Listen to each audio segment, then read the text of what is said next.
ASMR, Money Mentor.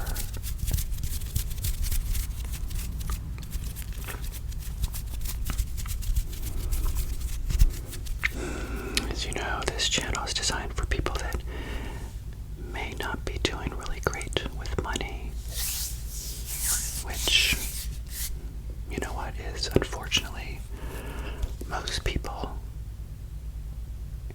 in this country, and for that matter, for the world. I mean, if you look at some of the statistics, and I'm just doing this from memory, I don't have anything in front of me here to quote per se, but most people can't even come up with, it used to be $600, $400 for an emergency. Isn't that crazy? I mean, that was me for many years. I couldn't come up with $400. I couldn't come up with $600, $1,000. I should have done that the other way. I couldn't come up with 1,000 or 600 or even 400, you know. If you're new to my channel, welcome.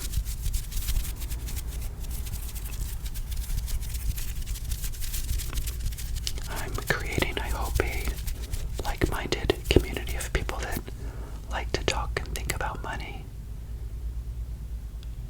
If you're new to my channel, I got to $1 million net worth in about 15 years in the year 2020.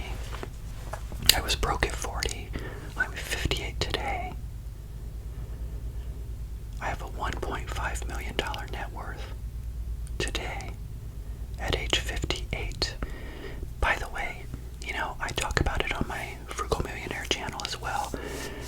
People don't just say this on the internet because they want to inflate themselves. At least I don't. I'm doing it because I want you guys to know that it's possible. And then almost on a daily basis, I pinch myself and say to myself, Evan, how did you do that? You know, as you know from watching my previous episodes, always felt like such a failure when it came to money. I really did. I didn't let anybody know that, though. I kept it inside. All of my friends were doing great with money in my 20s and my 30s. You know, I started hanging out with people that were successful in their careers when I wasn't. In my 20s, I could not find any traction with jobs whatsoever. And when you have 8 or 9 years like I did where you don't feel powerful with money, it really does crazy things to your thought process, which is why I went bankrupt at age 29. And I look back and I can't even believe that's the Evan that I was. But I knew I wanted the Evan in the future to become something that he wasn't before. And that is the whole essence of this channel.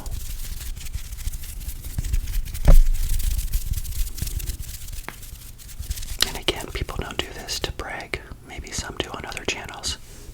Nobody knows who I am, right? My name's not Evan. So, in this episode, I'm going to talk about, as you saw, perhaps in the thumbnail, if I added it, I hope I did, subsequently, right? Right here.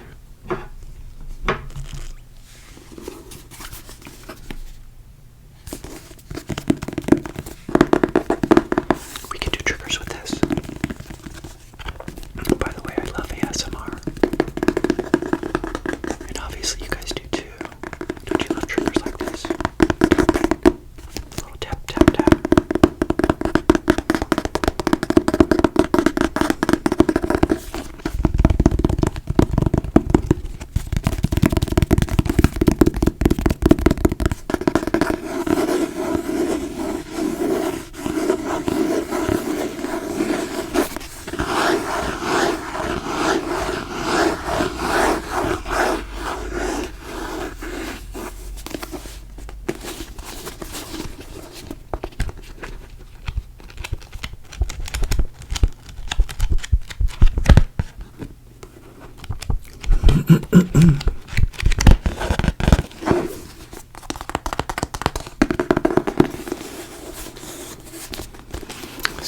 As I record this, this was 20 years ago.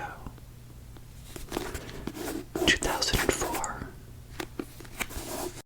to me, represented, I would say, the most significant year in my wealth building journey.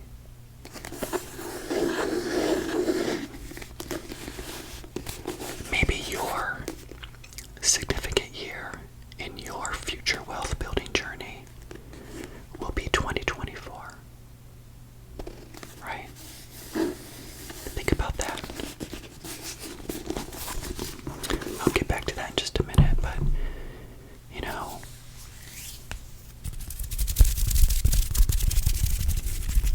20 years may seem like a long time, but when you're building wealth, it is a long time, don't get me wrong, but it's 5, 5, 5, and 5. Those years will go by. Your life is not just going to stop, and if you're spending and you're not paying attention to money and you're not making the right choices,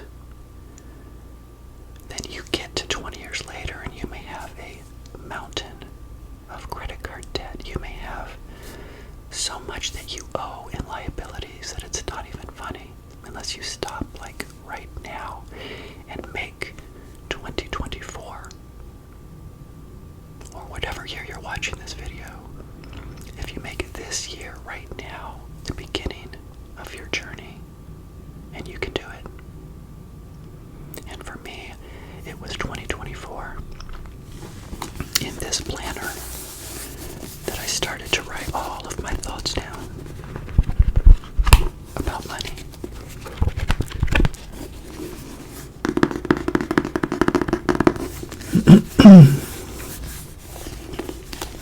And it was really 2003 when I went into Seattle, Washington. Did I talk about that before? I probably did. You know what? It's just going to be hard for me to figure out what I talked about before, but that's okay. Some of you might be coming to the channel brand new. The more you hear about somebody's journey, the better, especially in this ASMR format. Maybe you're winding down, maybe you're thinking about going to sleep and you're just listening. I'm so glad that you're here. I can't even tell you. But in 2003, I went on a business trip in October to Seattle, Washington. Went up in the Space Needle.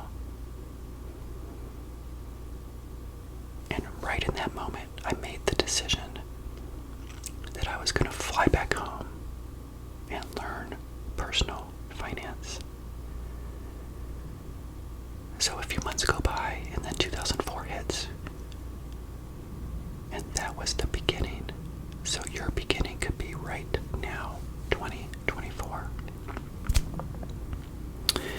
In the last episode, I talked about hitting that emotional bottom. Yeah, force yourself right now to hit that bottom so that you stop and say, I'm going to do better. Remember the golden handcuffs. If you've got those on, right now visualize that you're free. What a great feeling it is, isn't it? Now, you have those feelings. What do you need to do to turn those feelings into what? Action. And for me, 2004 was the very first year that I decided to turn things into action.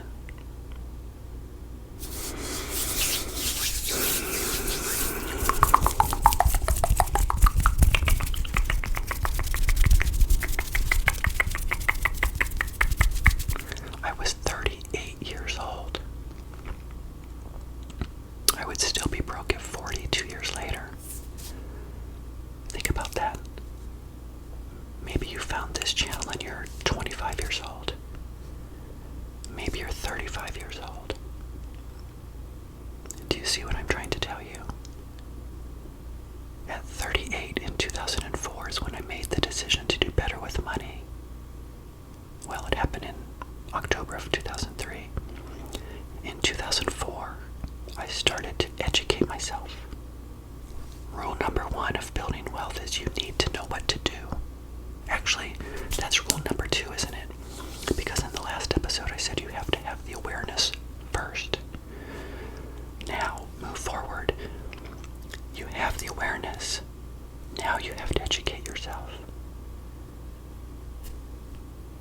here's what is so great about this.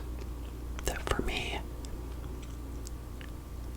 I knew I had to know what I needed to know in the year that I was in to produce the result that I needed in that year. And that's all I needed to know. Make sense? Then 12 months go by and I say to myself, Evan, what do I need to know in this year? So let's say 2005. And make it happen in 2005. That's all you have to do. It may be too overwhelming to look at everything all at once, like it was for me. But as those years went on, I'm here to tell you that it did not take a lot of knowledge. Newsflash. That's the good news. It did not take a lot of knowledge for me to get to $1 million net worth. What did it take? Think about it right now. If it's not knowledge, what else could it possibly be? What did I need to know in 2004? I needed to learn how to control my behaviors. The behaviors are more important in some cases than the knowledge. Just like if you're investing into mutual funds that either ride the market or don't ride the S&P 500, it is more important as a latent lifesaver especially, which many of you may be, to put your money into those investments. And I'm talking perhaps large amounts of money into those investments, maybe 20% of your salary, 30, 40. I right now have a 70% savings rate, which means I save 70% of my income into saving and investing. More on that later. That did not happen overnight. That wasn't in 2004, I can tell you that. It was only in the past 5 years or so. But the point I'm making is, just like with a latent lifesaver, it's the amount of money you put into those investments that's more important than the risk that you're taking. You don't want to take risk as a latent lifesaver. Why? You don't have the years to recoup that. So if you're thinking right now that you have to take a lot of risk to do better, I would not do that. We'll talk more about that, but in 2005,